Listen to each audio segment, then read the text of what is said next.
कथारे अछि भगवान जहा करती प्राणीर मंगल पाई। आसंतु आज आम ए विषय किछि जानिबा। भोक हेतु छुआटी भारी कांदुथिला। ता माँ हाथरे क्षीर बोतल थिला किंतु ते माँ क्षीर बोतल देला नहीं, कारण ता माँ जानिछि क्षीर केते गरम अछि, तेणु छुआटी को एबे देबा उचित हेबो नहीं। ठीक सेहीपरि आम सहित मध्य यह होइछि। आमे भगवान को किछि मागी थाउ, हेले जदि भगवान ताहा हमको न दियंती आमे बहुत निराश हो जाऊ। भगवान को मध्य सबु जणा आमको केउ जिनिस केतेबेले मिलिबा दरकार।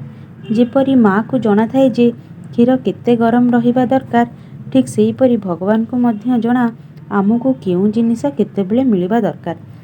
तेणु सर्वदा ईश्वर को भक्ति करंतु एवं पूर्ण विश्वास रखंतु जे प्रभु जहा करिवे आम मंगल पाई ही करिवे।